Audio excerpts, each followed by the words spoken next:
Hello and welcome to Canadian Video Gaming. I'm Polite Canadian. Sorry for the delay between my videos. As I said, I was sick, as well as many class projects for university have started popping up. But anyways, here is game 2 between ESCDaisy and Vortix.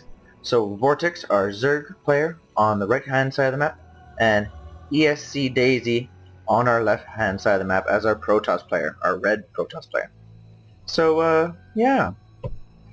We shall have to see how this game goes. Vortix played it a little bit too greedy last game, and, before I spoiler it, go see last game if you don't want spoilered. If you don't care, well, just keep listening. Last game, Vortix played it a little too greedy, and ESCDaisy absolutely punished him for it with the Immortals versus Vortix's Roaches. So we will have to see if Vortix plays it greedy again, and or if he's prepared for the attack by our Protoss player. Everything completely standard at this time. Mac going up. We got one pylon. From the placement of the pylon, most likely we're going to go for Forge Fast Expand again for a Protoss player. Nothing too insane. Nothing too insane.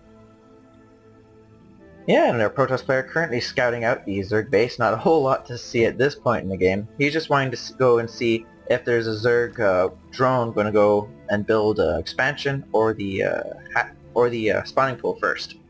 And of course, spawning pool first, so he doesn't have to deal with this probe harassment as much. Though already harassing the minerals, missed a bit there. But yeah, what he was doing was just constantly stopping him and mining him and stopping him and mining him, so the drones don't actually have a chance to mine. But left his probe a little too long on that, and it took a piece of mineral, so it couldn't continue.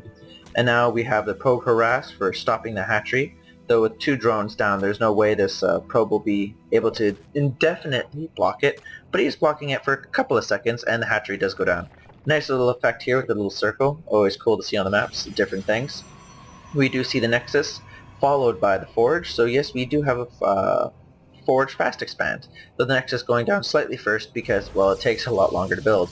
Our Overlord spasming out a little bit over top here. Getting him to dance. But yeah. No gas yet for a Protoss player. He's wanting to mass consume and mass produce those minerals as much as he can to try and get this wall in right off the bat. Really good wall in, only one small space that'll allow him through, and most likely waiting right here to build a cannon. And the cannon goes down. And nothing too crazy going on in the Zerg. Zerg already going for 1 gas. And just now the Protoss going for 1 gas. So pretty comparable builds right now. They're on even footing, which is never good for the Zerg. For expansions, that is. Oh, little nice mining claw here. See, this is how Canadians mine. This is how everyone else mines. We're like the best miners ever. Because that's all we really like to do with our economy is mine. And cut trees and farm. That's something else. Non-related. But yeah, we have our second gas going down for our Protoss player. Completely normal at this point. We'll have to see again if...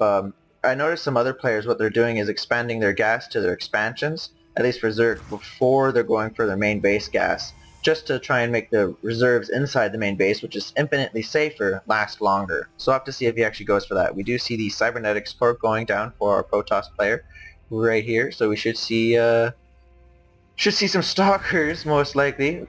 Zergling harassing this probe from trying to scout. It'll take him quite some time to kill it right now, though we do see the metabolic boost, so he will soon enough be able to catch up, though gives up and goes back to the tower. Our Protoss player just checking to see if there's any extra expansions, sees that there's none, so continues on to the main base, or rather expansion. Though we have a queen right at the front door here, so she's going to be able to easily push this probe out of the way. Good creep expand starting. It'll be nice to see if he connects the 2 bases up, because even this little bit of delay here is everything in a pros match. We do see Warp Gate being researched currently in the game. Oh, and we see the robotics facility. No air this time for our Protoss player. With the robotics facility going down right away, most likely we're going to see an observer followed by several immortals to counter those roaches from our Zerg player. Now all the gas being taken by our Zerg player, which pretty standard at this point, though he might be going quickly into Infestor or into Mutalisks, as they are quite gas heavy. And we have the layer tech. So yeah, most likely we're going to see Mutalisks and Infestors. Not early in the game. Oh, I don't have my timer up. Not early in the game, but fairly good timing. And the wall-in completing for our Protoss player, except for I think this one little crack here that the Zealot is going to just stand in. We do see ground weapons level 1 going down for our Protoss player as well as some early sentries. No, not early, but it's good to get sentries right off the bat so they have time to generate their energy. Overlord dying to a slow death of tickling. We do see our very first Immortal coming out onto the field, which just goes to show he's going to have a high mortal count for when he actually does face those roaches. And we do see the Spire first, followed by an expansion. So we're going to see a little bit of Mutalisk harassment. Though with this ground weapons level 1 and Warp Gate coming out, he'll be able to quickly warp in a couple of Stalkers to push back those Mutalisks. Yeah, there's our 3 new gateways, brand shiny and new. Not a whole lot going on in this game. I would have expected to see a little bit more harassment at this point from at least the Protoss player, because if you let a Zerg build and build and build without any form of harassment, he's eventually going to get out of control. Though we do see Zerglings moving out across the map, so he's going to probably try and poke at that front door. Though we do see a Zealot moving out to try and, I guess, scout or capture a Zeldaga tower. Whew. Excuse me, I just woke up and I wanted to cast a game right away because I felt really bad that I haven't been casting. And I want to get back into the routine of things. We do see now 2 Immortals going and standing at the front door. Oh, actually moving out. So we will see a little bit of pressure by our Protoss player at this point. Though these Immortals are going to be completely useless against these Zerglings, as there's so many of them. They could focus each Zergling down really quickly, but since there's only 2 Immortals and a whole lot of Zerglings, the Zerglings are going to overwhelm them. Though we do see a Warp Prism right off the bat, which is good to see because he'll be able to warp reinforcements right into battle, already getting that ready for the warp in, and the Zerglings notice that and book it. Really good way for pushing it back. We do see 11 Mutalisks on the way though. Really interesting what he's going to have to do with these. Most likely when the Protoss comes for the attack, he's going to try and backstab him. Though he's going to have to prepare for this Protoss attack right now. Most likely see an overwhelming force, yeah, of Zerglings and Mutalisks. So this is when we're probably going to see Stalker production go through the roof. Ground weapon level 1, or ground armor level 1, and yeah, the Zerg just absolutely overwhelming this battle because there's literally nothing that can shoot up. You'd think the Immortals would just point their cannons up and blast away, but of course no. And the Protoss army just finally getting cleaned up. Oh, saves the 2 Immortals, hoping to drop the 1 to try and save it, but no, he's going to lose everything to that battle. Absolutely overwhelmed. The Zealots are still hanging out in the Zerg base, though the Zerglings will most likely pick them off and clean them up relatively soon. Really good job though trying to work down the creep trimmers. Should have gone for these ones if you saw them, as these aren't going to continue to expand the creep. These ones are, so it'd be good to go for them. And the final Zealots go down. And we do see the Mutalisk harass. And Stalkers were warped in to try and push them back, but already losing a couple of those. Though with this fresh warp in of Stalkers, these Mutalisks are definitely going to push back because he doesn't want to lose all of them all at once. We do see the Roach Warren and the Infestation Pit going down, as well as a huge number of drones. So he's droning on the back of that win of a counterattack and the win of a pushback. And he's going for some good amount of tech. Oh, an Evolution Chamber, 2 Evolution Chambers as well to work on that armor and weapons. We do see ground weapons level 2 going down for the Protoss. Really strong with these kind of units. They want to focus more on attack than defense, because if you can just focus down the Zerg units faster, you don't need to worry about defense as much, as they already have really beefy shields. And now armor as well. We do have Blink underway, so the Blink Stalkers as well as the Immortals will be really good at picking off these roaches.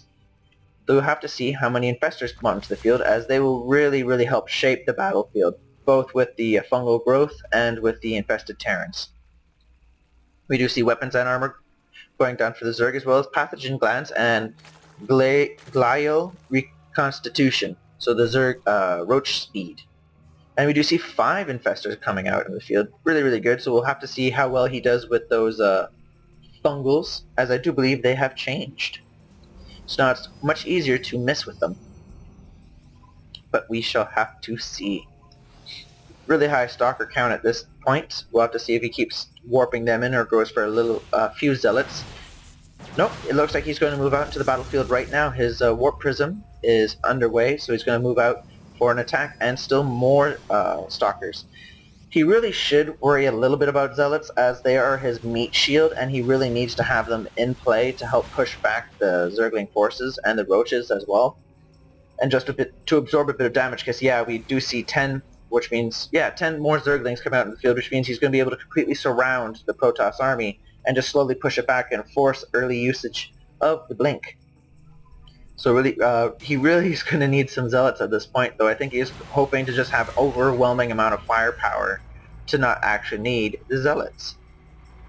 We'll have to see, because this is a fairly small army, though with the amount of infestors, he might be able to push back and do a little bit more damage. And still even more Zerg forces coming out. We'll have to see how this battle goes, as the Zerg will just overwhelm you if able to be allowed to build. Always going to go for a surround. Really good idea. Here we have the battle right on the ramp.